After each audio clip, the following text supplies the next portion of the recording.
오늘도 말씀을 깨닫는 은혜와 함께 기도에 응답하시는 하나님의 은혜가 함께하기를 주님의 이름으로 축원합니다.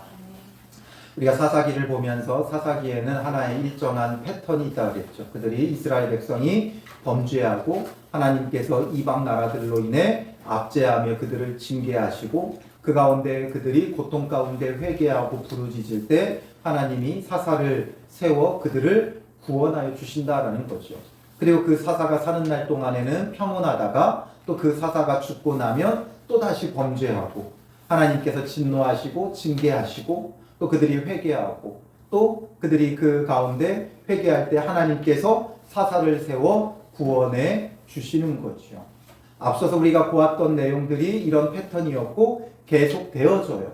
그래서 이것을 통해 하나님께서 말씀하려고 하시는 게 무엇인가? 우리는 하나님이 보내신 구원자가 없으면 살 수 없다는 거예요. 그래서 우리에게 참된 사사, 구원자가 되시는 예수 그리스도를 바라보고 예수 그리스도를 떠나서는 우리가 절대로 평안할 수 없고 구원의 은혜를 누릴 수 없다는 것을 사사기는 보여주는 거죠. 그래서 앞선 사사가 누구였어요? 기드온이었어요. 기드온이 죽고 나서 그의 아들 아비멜렉이 스스로 왕이 되면서 결국 그들 안에서 이제 내분이 일어나고 그래서 아비멜렉은 세겜과 밀로 사람, 데베스 사람들을 죽이고 또 데베스 사람에 의해 아비멜렉도 죽게 돼요. 그러니까 이스라엘 백성이 하나님을 떠나서 또 악을 행했죠. 그런데 그 가운데 하나님께서 두 명의 사사를 연속해서 보내요. 그래서 1절에 보면 아비멜렉의 뒤를 이어서 이사갈 사람 도도의 손자 부하의 아들 돌라가 일어나서 이스라엘을 구원하니라. 그가 에브라임 산지 사빌에 거주하면서 이스라엘의 사사가 된 지 23년 만에 죽음에 이렇게 되어 있죠.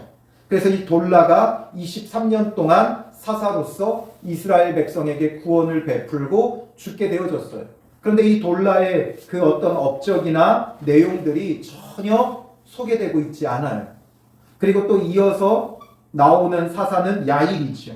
3절에 그 후에 길르앗 사람 야일이 일어나서 22년 동안 이스라엘의 사사가 되니라. 그래서 그 뒤를 이어서 이제 야일이 이스라엘의 사사가 되어 22년 동안 이스라엘에게 구원을 베풀며 그들은 평안을 누려요. 그리고 이 야일의 업적도 기록되어 있지 않아요. 그래서 그냥 다만 그의 아들이 30명이었고 어린 낙이 30을 탔고 성읍 30을 가졌다. 그러니까 이 아들들마다 성읍을 하나씩 가질 정도로 야일은 높은 위치와 지위의 사람이었어요. 하나님께서 사사들을 부를 때 그 사사의 어떤 신분, 지위고와 이런 것들을 막론하고 부르신다는 거죠. 그 가운데서 특히나 돌라와 야일의 경우에는 그들이 사사가 되어 이스라엘 백성에게 구원을 베풀었는데 어떤 업적으로 그들을 구원했는지 어떤 민족에게서 그들에게 구원을 가져다 줬는지 일체 내용이 없어요. 그래서 이런 사사들을 어떻게 불러요? 이런 사사들이 6명이 사사기에 나오는데 이런 사사들을 우리는 그냥 소사사라고 불러요. 대사사와 소사사로 분류하는데 대사사는 업적 자체가 크고 소사사는 업적 자체가 적어서가 아니라 그들의 업적의 내용이 기록되어져 있는 자들을 대사사라고 부르고 기록되어져 있지 않은 자들을 소사사라고 불러요. 그러나 그들의 그 업적의 크고 작음이 아니에요. 비록 돌라와 야일의 어떤 큰 업적이 기록되어져 있지는 않았지만 이들은 사사로서의 그 역할을 감당했고 이들로 인해 23년 또 이어서 22년 동안 이스라엘 백성은 평안을 누리죠. 대단한 업적이 없어도 하나님의 구원의 은혜를 이스라엘 백성에게 베푸는 역할을 했다는 거예요. 그게 오늘 우리에게 주는 의미는 무엇이겠어요? 우리가 세상 속에서 어떤 크고 위대한 업적을 남기지 않아도 우리가 우리의 신분에 맞게 살아가며 전 이번에 사사기를 보면서 요담이 전한 그 우화에서 너무나 큰 은혜와 감동을 받았어요. 나무들이 왕을 세우는 그 과정들을 볼 때 나무들이 어떻게 왕으로 세우려고 해요. 가장 먼저 감람나무에게 가서 우리 위에 우리 위에서 우리를 다스려 달라고 하죠. 나 감람나무가 거절해요. 내가 기름을 짜야 되는데 내가 왜 너희들 위해서 우쭐대겠느냐. 그냥 나는 올리브 열매를 통해 올리브유 기름을 그냥 짜는 그것 하겠다는 거예요. 그것으로서 감람나무는 하나님을 영화롭게 하고 사람을 영화롭게 한다는 거죠. 꼭 왕이 되어야 높은 위치와 지위를 가져야 하는 게 아니라는 거예요. 무화과 나무도 마찬가지죠. 아름다운 열매를 내겠다는 거예요. 내가 굳이 왕이 될 필요가 없고 그냥 내 신분에 맞게끔 무화과 열매를 내겠다. 포도나무는 포도주를 나는 내겠다. 자기의 신분에 걸맞게 주어진 열매를 통해 감람류를 내고 또 무화과 열매를 맺고 포도주를 만들 수 있으면 그게 하나님 앞에 영화로운 거예요. 그러니 우리가 어떠해야 되느냐? 뭔가 위대한 업적이 있어야 되는 것 아니에요. 우리는 너무나 세상적인 가치관에 물들어서 뭔가 위대한 업적을 해야 될 것 같아요. 교회를 몇 개를 지어야 될 것 같고 또 몇 개국의 선교사를 후원하고 돕고 파송해야 될 것 같고 그래서 그런 비전들을 많이 제시하죠. 그러나 하나님이 그것으로서 영광 받으시는 것 아니에요. 돌라와 야일 그 어떤 업적이 남길 만한 업적이 없으니까 안 남겼겠죠. 그러나 그럼에도 불구하고 그들은 사사로서의 역할을 감당했어요. 그러니까 오히려 고통이 없었다는 거예요. 이들 때에는. 그 전에 사사 때에는 극심한 고통 가운데 하나님의 구원이 있었는데 이들은 하나님께서 사사를 보내서 평온하게 인도하셨다라는 거죠. 우리의 인생의 굴곡을 경험할 때 우리는 강력하게 하나님의 살아계심을 깨닫기도 해요. 그러나 그런 고통을 겪는 동안에는 정말 생사가 오고 가요. 아주 고통스럽고 괴로워요. 꼭 죽다 살아난 사람들만 믿음의 열정이 있죠. 그런데 그런 것이 과연 나도 저런 신앙을 갖고 싶다. 정말 그 죽음의 고통과 괴로움을 겪는다면 그런 말이 안 나와요. 그러니 그런 것을 경험하지 않고 하나님의 은혜를 누리는 돌라와 야일이 얼마나 큰 은혜의 사사들인가 이것을 우리가 놓치면 안 되는 거죠. 그런데 그들이 죽고 나서 이스라엘 백성이 또 어떻게 해요? 6절에 여호와의 목전에 악을 행하여 그들이 악을 행해요. 그래서 바알들과 아스다롯과 아람의 신들과 시돈의 신들과 모압의 신들과 암몬 자손의 신들과 블레셋 사람들의 신들을 섬기고 또다시 이제 이들이 악행의 패턴이 반복되고 여호와께서 7절에 또 진노하시고 그래서 블레셋 사람들의 손과 암몬 자손의 손에 그들을 팔아 징계하시죠. 그래서 18해 동안 억압을 받아요. 그러니까 이스라엘 자손이 또 이제 여호와께 10절에 보면 부르짖죠. 그런데 이번에 부르짖음은 이전의 부르짖음과 달라요. 이전에는 그냥 고통스러워서 그 고통 때문에 부르짖는 것이었는데 이번에 이스라엘의 이 부르짖음을 보면 진정한 회개가 일어나요. 진정한 회개란 어떤 것인지를 보여주죠. 그래서 이들이 가장 먼저 10절에 첫 번째로 뭐라 그래요? 우리 하나님을 버리고 바알들을 섬김으로 주께 범죄하였나이다. 바로 구체적인 자백이 있어요. 구체적인 자백. 진정한 회개는 내가 죄인입니다가 아니라 내가 어떠한 죄를 범했는지 구체적으로 자백하는 것에서부터 시작해요. 그런데 하나님께서 이것을 받아주세요? 안 받아주세요. 뭐라고 말씀하세요? 내가 11절부터 보면 애굽 사람, 아모리 사람, 암몬 자손, 블레셋 사람, 또 12절에 가면 시돈 사람, 아말렉 사람, 마온 사람이 너희를 압제할 때에 너희가 내게 부르짖음으로 내가 너희를 그들의 손에서 구원하였거늘. 애굽에서부터 지금 사사시대를 쭉 거쳐오는 동안 하나님께서 그들이 부르짖을 때마다 구원해 주셨다라는 거예요. 그런데도 너희가 또 어떻게 했다는 거예요? 13절에 너희가 나를 버리고 다른 신들을 섬기니 그러므로 내가 다시는 너희를 구원하지 아니하리라. 하나님께서 다시는 너희를 구원하지 않겠다 선언하세요. 그리고 가서 너희가 택한 신들에게 한번 부르짖어 봐라. 내가 다시는 너희를 구원하지 않겠다. 근데 우리는 여기서 오해하면 안 돼요. 하나님께서 다시는 구원하시지 않겠다는 게 정말 구원하시지 않으려고 하는 것이 아니라 그만큼 지금 이 문제가 아주 심각하다는 것을 깨닫게 하기 위한 거예요. 하나님 용서 안 하신데 이러고선 돌아가면 안 되죠. 다른 신을 섬기면 안 되죠. 하나님께서 얼마나 그들에 대하여 정말 깨닫고 돌이키기를 원했으면 이렇게 말씀하시는 거예요. 우리가 액면 그대로 표현된 그대로 받아들일 게 아니라 하나님의 마음을 봐야 돼요. 하나님께서 결코 용서하지 않겠다고 하시지만 정말 참되게 회개하는 자는 늘 하나님께서 용서하시고 용납하세요. 우리가 사함을 받지 못하는 죄 이래가지고 뭔가 하나님께서 정말 용서치 않는 것처럼 여기지만 어떤 죄가 되었든 회개하면 하나님은 용서해 주세요. 그럼 사함을 받지 못하는 죄는 뭐예요? 그건 다른 게 아니라 회개치 않는 거예요. 회개치 않으니까 사함을 받지 못하죠.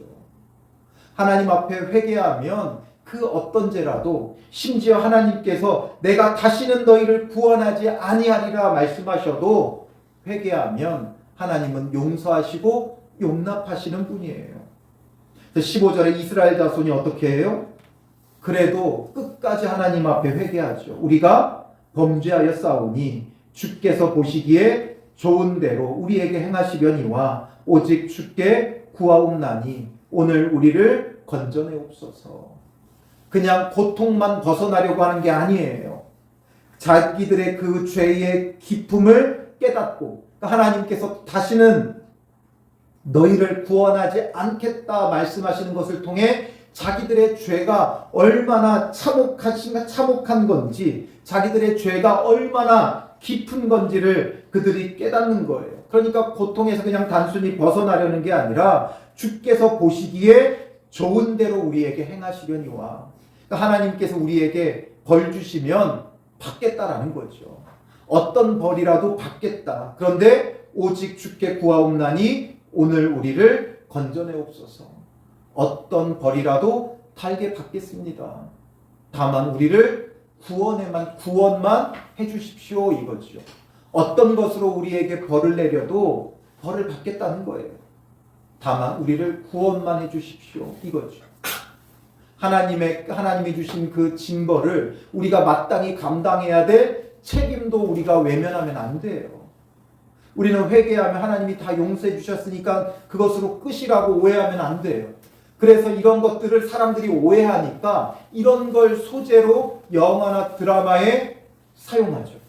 내가 하나님께 회개해서 나는 이제 용서받았기 때문에 괜찮습니다. 이런 식의 표현들을 조롱하며 영화의 소재로 사용을 해요.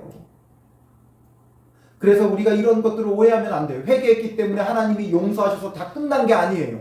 용서는 해주시지만, 용서는 받았지만 그 죄에 대한 책임은 감당해야 돼요. 그래서 남의 것을 속여 빼앗았으면 갚아야죠. 하나님이 용서해 주셔서 나는 이제 아무런 책임이 없습니다. 이러면 안 돼요. 그래서 책임은 져야 돼요. 다만 하나님께서 우리를 용서하셔서 우리를 사망에서 건져주실 뿐이죠. 범죄한 그 책임은 져야 돼요. 그래서 그걸 깨닫고 그걸 고백한 거예요. 주께서 보시기에 좋은 대로 우리에게 행하십시오. 다만 구원만 해주십시오 이거죠. 그건 거기에는 정말 자기의 죄를 철저히 깨닫는 거예요. 자기의 죄가 얼마나 중한 것인가를 깨닫는 거예요. 이게 그리스도인들에게 결코 쉽지가 않아요. 왜냐하면 우리는 예수 그리스도를 믿고 살아가다 보니까 세상 사람들과 비교해 보면 좀 도덕적으로 더 착하고 선하게 살았기 때문에 자기의 죄의 깊음을 잘 몰라요. 왜 바리새인과 같은 사람들이 나왔느냐? 열심히 신앙생활하는데 왜 바리새인이 되었느냐? 그만큼 열심히 신앙생활하고 의롭게 살고 거룩하게 사니까 자기의 그 죄의 참혹함을 그들이 깨닫지 못하는 거죠. 그래서 우리는 주님의 말씀 앞에 나 자신을 직면해야 돼요. 우리가 얼마나 참혹한 죄인인지를 깨닫고 회개하며 돌이키는 자가 되어줘야 하는 것이죠. 그래서 마지막 세 번째로 16절에 보면 자기 가운데에서 이방 신들을 제하여 버리고 여호와를 섬김에 이젠 이방신들을 제하고 여호와를 섬기죠. 바로 회개에 참된 열매가 있어야 되는 거예요. 그러니까 변화된 삶이 있어야 돼요. 여전히 범죄하면서 하나님 앞에 회개하는 건 그 회개에 진정성에 문제가 있죠. 회개했으면 이전의 죄의 모습은 달라져야 돼요. 그 죄를 그쳐야 돼요. 그치지 않으면서 계속해서 회개하는 건 헛된 거예요. 그래서 지금 이들은 철저히 이것들을 회개하죠. 자기 죄를 자백하고 자기의 죄의 참혹함을 알며 하나님께서 어떤 징벌을 내리시더라도 달게 받겠다는 거예요. 다만 구원만 해주십시오. 그리고 이제는 그 죄의 삶을 바꾸죠. 변화시켜요. 돌이켜요. 이 돌이키는 것까지가 회개예요. 회개라는 건 돌아온다는 거예요. 그러므로 우리가 죄를 돌이켜야 되는 거죠. 그러니까 하나님께서 다시는 너희를 구원하지 아니하리라 했는데 16절에 하나님께서 어떻게 하세요?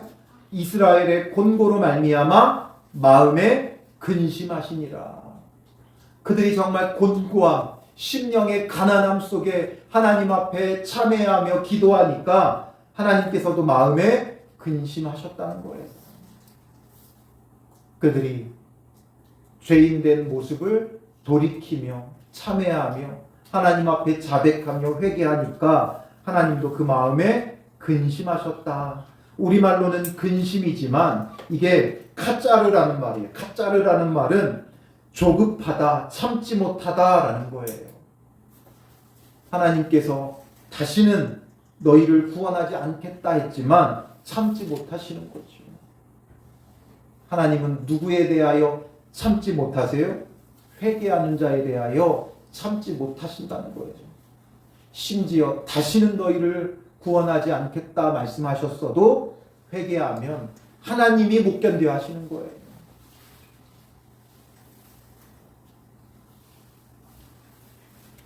그래서 하나님께서 이제 그들에게 구원을 베푸시는 것이죠.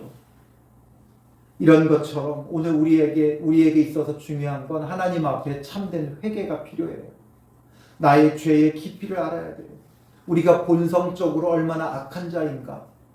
우리가 도덕적인 개념이 아니라 도덕적으로 남들보다 더 선하냐 악하냐, 도둑질을 했냐, 거짓말을 했냐, 또 사기를 쳤냐, 사람을 때렸냐, 아니면 불법을 했냐, 이런 것으로 우리가 접근한다면 우리는 그다지 회개할 게 많지 않겠죠. 그러나 우리의 본성 자체를 회개해야 돼요. 우리가 얼마나 연약한 존재인가를 깨달아야 돼요. 나의 이익이 걸리면 신앙이고 뭐고 없어요, 사람들은. 그래놓고 우리가 믿음이 있다고 하면 안 되죠. 조그마한 나의 이권만 걸려도 우리는 거룩하고 정직하게 행하기보다는 편법이랄지라도 선택하는 게 우리의 모습이죠. 그런 우리가 얼마나 악해요. 그리고 더 본질적으로 올라가면 하나님께서 나를 이 땅에 보내신 그 뜻에 맞게 내가 살아가고 있느냐. 감람나무로서 감람류를 내고, 무화과 나무로서 무화과 열매를 맺고, 포도나무로서 포도주를 내는 그런 삶을 살고 있느냐라는 거예요. 가시나무처럼 아무것도 아닌 것 가지고 대단한 것처럼 여기죠. 가시나무는 열매가 없어요. 그러니까 뭐라 그래요? 내 그늘에 들어오라 그러죠. 아무것도 아닌 가시나무 그늘, 이파리도 없어가지고 그냥 그 가지 줄기에 그 별로 되지도 않는 그늘 가지고 대단한 그늘인 양 우쭐대며 내 그늘에 들어오라 그래요. 그 그늘에 들어가 봤자 얻을 수 있는 게 뭐예요? 가시나무에 찔리는 것밖에 없어요. 또 가시나무에 붙은 그 불로 인하여 불살라지는 것밖에 없어요. 그러니 우리가 아무것도 아닌 것을 가지고 우쭐대며 내 뜻대로 내 맘대로 살아가는 우리의 스스로가 왕된 모습, 여전히 우리는 내가 원하는 대로 모든 것을 이끌어가고 싶고 내가 원하는 대로 내 삶이 되기를 바라고 내 욕심과 정욕으로 구하고 있는 이 모든 것들이 주님 앞에 얼마나 악한지를 보아야 돼요. 하나님의 뜻이 아닌 내 뜻대로 살아가는 그 삶을 우리가 철저히 회개치 않으면 하나님의 심판이 우리에게서 멀지 않아요. 그러나 철저히 회개하는 자라면 지금 아무리 고통스러운 세월을 살아가도 하나님의 구원이 멀지 않았어요. 우리는 하나님의 심판이 멀지 않은 사람입니까? 하나님의 구원이 멀지 않은 사람입니까? 심판과 구원은 하나라고 그랬죠. 누군가 구원받으면 누군가는 심판받을 것이고, 누군가 심판받으면 누군가는 구원을 받아요. 그러니 우리는 하나님의 심판이 가까운 사람입니까? 구원이 가까운 사람입니까? 도덕적 개념을 떠나서 주님 앞에서 내가 하나님의 뜻 앞에 정말 얼마나 진실하고 거룩하게 살아왔는가, 아니면 먹고 사는 것을 핑계로 여러 가지 것들을 이유로 하나님의 뜻에서 멀리 떠나가는 삶인가, 우리는 그것을 정말 주님 앞에서 돌아보며 회개해야 되고, 정말 하나님의 뜻대로, 주님 뜻대로 살기로 했네, 믿음으로 고백하며 정말 주님의 뜻대로 이제는 살아가야 되는 거지요. 먹을 것, 마실 것, 입을 것을 위해 살아가는 것이 아니라 그의 나라와 그의 의를 구해야 돼요. 그의 나라와 그의 의를 구하는 게 무엇인가? 이것에 대해서 끊임없이 묵상하며 정말 여러분들의 삶 속에 그의 나라와 그의 의를 이루어 가야 돼요. 예수님을 닮아가야 돼요. 우리가 앞서서 찬양했던 것처럼 하나님의 꿈이 나의 비전이 되어야 돼요. 예수님의 성품이 나의 인격이 되어져야 돼요. 성령님의 권능이 나의 능력이 되어져야 돼요. 이것을 원하고 바라고 기도해야죠. 무엇을 원하고 바라고 기도하고 있었습니까? 우리는 무엇을 위해 기도해야 될지조차도 잘 알지 못해요. 그러니 주님의 말씀을 깊이 묵상하고 깨닫다 보면 이것을 기도해야 되는구나. 그래서 말씀을 따라 하나님의 뜻을 구하고 원하고 바라고 기도해야 돼요. 하나님의 말씀을 보면 결국에 우리에게 주시는 건 무엇이냐? 회개하라는 거예요. 천국이 가까이 왔다는 거죠. 하나님의 구원과 심판의 날이 멀지 않았다는 거예요. 그러므로 오늘 우리가 다시 한번 우리 자신을 돌아보며 주님 앞에서 깊이 회개하며, 주님, 이제는 정말 주님 뜻대로 사는 자, 하나님의 꿈이 나의 비전이 되기를, 예수님의 성품이 나의 인격이 되기를, 또 성령님의 권능이 나의 능력이 되기를 오늘 이 밤 주님 앞에 원하고 바라고 기도하는 믿음의 사람들이 되시기를 주님의 이름으로 축원합니다. 우리 이 시간 내가 주인 삼은 모든 것 내려놓고 찬양으로 고백하고요, 말씀을 생각하며 함께 기도하도록 하겠습니다.